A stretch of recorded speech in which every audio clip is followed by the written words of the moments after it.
BD news অ্যালার্টের আরও একটি সংবাদ সংযোগে আপনাদেরকে স্বাগতম। হাসিনার অর্থ যোগানদাতা কে এই দিলীপ, তার কারামুক্তির নেপথ্যে কারা?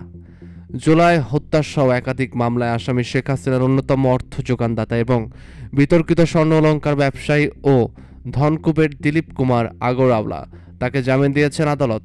এর পরপরই দ্রুত তার জামিননামা কারাগারে পৌঁছায়। এক পর্যায়ে কঠোর গোপনীয়তায় তাকে ছেড়ে দেওয়া হয়। দিলীপের এমন আকস্মিক কারামুক্তি নিয়ে আদালত অঙ্গনে তোলপাড় চলছে।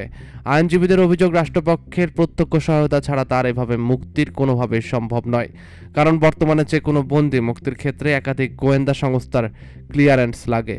এছাড়া পুলিশ সহ আরও কয়েকটি সংস্থার কর্তব্য ব্যক্তিদের কাছে ধারণা দিতে হয়। সেখানে দিলীপ একজন হাই প্রোফাইল আসামি। রাষ্ট্রপক্ষে কারো প্রত্যক্ষ সহযোগিতা ছাড়া তারা এত দ্রুত কারো মুক্তি কিছুতেই সম্ভব নয়। গুলশান থানার একটি হত্যা মামলায় 27 সেপ্টেম্বর জামিন পান দিলীপ।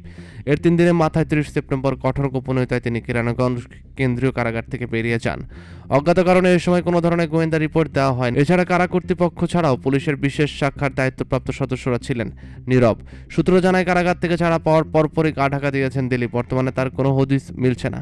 তিনি সীমান্ত পার হয়ে ওপারে চলে গেছেন এমন গুঞ্জন রয়েছে। সূত্র জানায়, দিলীপ আগরওয়ালা আওয়ামী লীগের বাণিজ্য উপকমিটির নেতা ছিলেন। এছাড়া তিনি 2024 সালে আমি এবং ডামিখ্যাত নির্বাচনে চুয়াডাঙ্গা 1 আসন থেকে এমপি পদে নির্বাচন করে পরাজিত হন। তবে 5 আগস্ট সরকার পতনের পরপরই তিনি ভুল পাল্টে বিএনপির বিরুদ্ধে ফিরে যাওয়ার চেষ্টা করেন, কিন্তু শেষ রক্ষা হয়নি। 4 সেপ্টেম্বর তাকে গ্রেপ্তার করে গুলশান থানা পুলিশ। পরে জুলাই হত্যাকাণ্ডের একাধিক মামলায় তাকে আসামি করা হয়। বর্তমানে দিলীপের বিরুদ্ধে ডজনখানেক মামলা বিচারাধীন। এক আইনজীবী যুগান্তরকে বলেন, দিলীপের মুক্তির পেছনে রাষ্ট্রপক্ষের এক প্রভাবশালী কর্মকর্তা কলকাঠি নাড়েন। ওই কর্মকর্তার সঙ্গে দিলীপের ঘনিষ্ঠতা বেশ পুরনো, একই জেলায় তাদের বাড়ি। এই কারণে গ্রেপ্তারের পরপরই একাধিকবার দিলীপকে মুক্তি দেওয়ার চেষ্টা হয়, কিন্তু ঢাকার বাইরে কয়েকটি মামলা থাকায় মুক্তি কিছুটা বিলম্বিত হয়েছে। সূত্র জানায়, গ্রেপ্তারের পর বছর খানেক ধরে বন্দী ছিলেন দিলীপ। তবে কারাজীবনে বেশিরভাগ সময় তিনি ছিলেন হাসপাতাল ভিআইপি কেবিনে।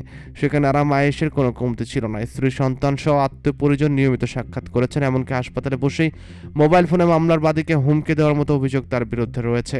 এদিকে বিপুল অবৈধ সম্পদ অর্জনের অভিযোগে দিলীপ ও তার স্ত্রী সবিতা আগরওয়ালার বিরুদ্ধে গত 8 অক্টোবর মামলা করেন দুর্নীতি দমন কমিশন দুদক। এতে উভয়ের বিরুদ্ধে হাজার কোটি টাকার জ্ঞাত আয় বহির্ভূত সম্পদ অর্জনের অভিযোগ আনা হয়। এছাড়া দিলীপের ব্যবসা প্রতিষ্ঠান ডায়মন্ড ওয়ার্ল্ডের বিরুদ্ধে স্বর্ণ চোরাচালান, ভারত, কানাডা, যুক্তরাষ্ট্র সহ কয়েকটি দেশে অর্থ পাচার সহ একাধিক গুরুত্বপূর্ণ বিষয় অনুসন্ধান চলছে।